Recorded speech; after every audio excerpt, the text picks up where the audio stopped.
Olá a todas, todos, todes. Sou Ademilton Arruda, sou aluno do curso de mestrado em História, Teoria e Crítica da Arte, pelo programa de pós-graduação em Artes Visuais da Universidade Federal do Rio Grande do Sul.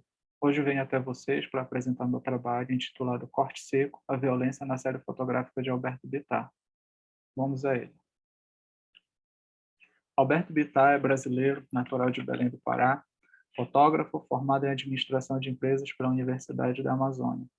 Dedica-se à produção de fotografias, filmes e vídeos de curta duração, produzidos com imagens de cenas do espaço urbano.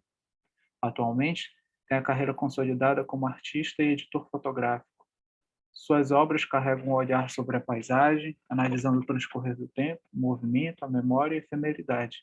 Em 2013, concluiu sua série intitulada Corte Seco, que será discutida aqui. Amazônia, Violência e Arte. Observamos o Brasil sendo noticiado de forma massiva na mídia internacional como um país violento. Não à toa, nosso país tem a sua história marcada pela violência. A truculência com que o povo foi formado está registrada na memória recente, fruto de uma miscigenação nada pacífica de indígenas e negros com colonizadores brancos europeus. Diante desses fatos, em meio à Amazônia brasileira, a cidade de Belém, capital do estado do Pará, parece ainda estar vinculada a esse passado, desenvolvendo índices alarmantes de violência. Nos últimos 10 anos, foi listada constantemente entre as 15 cidades mais violentas do mundo. E justamente a violência, por se tratar de uma problemática abrangente, nacional e mundial, recorrente, não passa despercebida pelas reflexões artísticas e culturais, e merece uma investigação sobre sua representação nas artes visuais. Dessa forma, não se trata apenas de um tema contemporâneo, e sim de um ato de ressignificação de um tema constante em todas as instâncias humanas e, consequentemente, nas artes plásticas.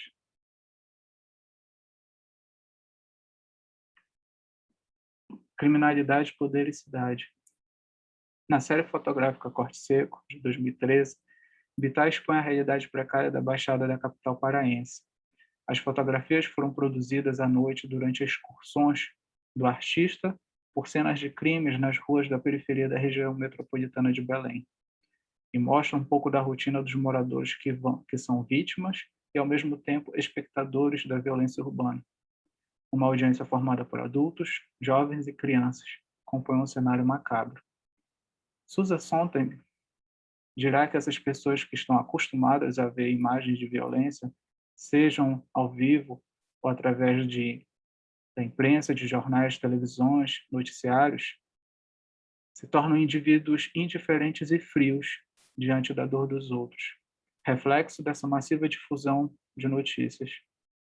Hannah Arendt, por sua vez, irá descrever isso como a banalidade do mal, que estaria de acordo com o progresso de cotidianização da vida, onde o mal se torna aceitável, comum e do dia a dia, devido à repetição de atos e comportamentos dentro de um sistema, sem se questionar a sua crueldade ou suas consequências. Mas a problemática é que nas mãos da mídia converte-se em uma cobertura jornalística e sensacionalista, com Bittar transforma-se em uma reflexão poética sobre a fragilidade e a fugacidade da vida. As fotos expõem de forma não explícita corpos já sem vida, cenas de crimes após o ocorrido. Essas imagens foram produzidas por meio de recursos de longa exposição, técnica que deixa o sensor da câmera fotográfica exposto por mais de um segundo. Ou seja, com o obturador aberto, foram feitas exposições de até 5 minutos dessas imagens. Ao empregar o método, a máquina acaba por capturar fantasmas resultantes dos movimentos dos transeuntes em foco na cena e reforçam o ar espectral das imagens. Para a produção da série, Bittar acompanhou por o período de 2012 a 2013, rondas policiais noturnas com fotógrafos que fazem registros para o caderno de polícia do jornal ao qual trabalha. Experiência que o levou para diversos bairros pobres e marginalizados. A problemática que, segundo Correia, é oriunda de uma crescente especulação fundiária que promove o aumento do preço da terra, resultando na elevação dos preços dos imóveis urbanos. Dessa maneira, a parcela mais pobre acaba indo morar nos espaços menos valorizados, localizados principalmente nas periferias das grandes cidades, nos quais existe uma enorme carência de infraestrutura e equipamento urbano, locais onde é facilmente perceptível a perda do direito à cidadania e a proliferação dos mais variados tipos de violências e crimes. Situação que se alia à ausência do Estado, que omite-se diante dessas necessidades, mantendo a atenção somente voltada para as classes dominantes, das quais sofre pressão. Mídia e a banalização da dor. Corte Seco acaba nos dando um panorama sobre quem são os atores e seus respectivos papéis sociais na discussão sobre a violência. Aqui aborda-se o papel da mídia, que a mídia desempenha no âmbito de dar visibilidade dentro da cena pública aos divergentes grupos sociais e suas mazelas, em troca de partida da sua exploração e exaustiva divulgação. Assim, enquadrar a violência como um agente direto ou indireto da dinâmica social e cultural. Revela o fascínio ambíguo e factual que a violência apresenta nos meios de comunicação, assim como nas artes.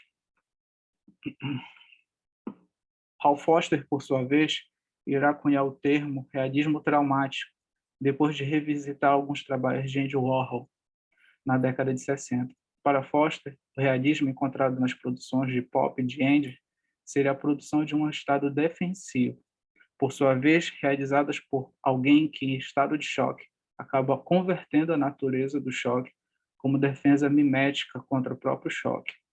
Andy Warhol, nos anos 60, abordou a questão da repetição e da banalização da violência, na série Death and Disasters, que tinha em sua composição obras como Little Electric Chair e Civil Car Crash.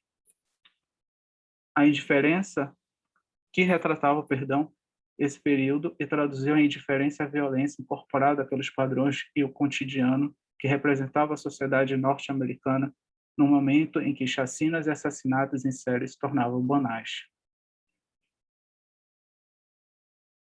Herança de violência. A série fotográfica Corte Seco propõe inúmeras reflexões. Podemos fugir de algumas, contornar outras, mas de uma questão em particular será inevitável escapar. Como chegamos a esse ponto é que a violência e a criminalidade retratada na região metropolitana de Belém, que é semelhante de vários outros pontos do país, vai do trivial ao espetáculo sórdido na sociedade. Porém, que resposta pode se dar para uma sociedade que carrega em seu sangue um passado de extrema violência, acostumada a subjugar as minorias, excluí-las de direitos, de cidadania e de liberdade? Hoje, os descendentes das barbáries da escravidão e da opressão indígena são condensados nas camadas menos favorecidas economicamente, mais desassistidas pela tutela do Estado. Vítimas de um sistema capitalista de poder e violência, que se retroalimenta e que somente aproveita-se da mão de obra residente nas periferias dos grandes centros urbanos, locais marginalizados e explorados, servindo apenas de material especulativo para os meios de comunicação de massa, que fazem das notícias um produto de venda mórbido. Alberto Pitar, por intermédio da arte, nos confronta com a verdade nua e crua, que de tão presente em nosso cotidiano chega a ser trivial. Subverte a fotografia típica dos jornais sensacionalistas, fazendo emergir em suas fotos um universo macabro e misterioso, que nos proporciona um olhar contemplativo sobre a efemeridade da vida.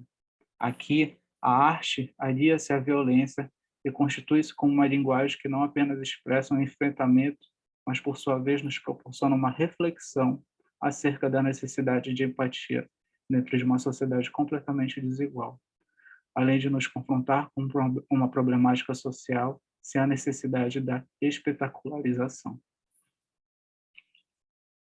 Bem, essas são as minhas referências.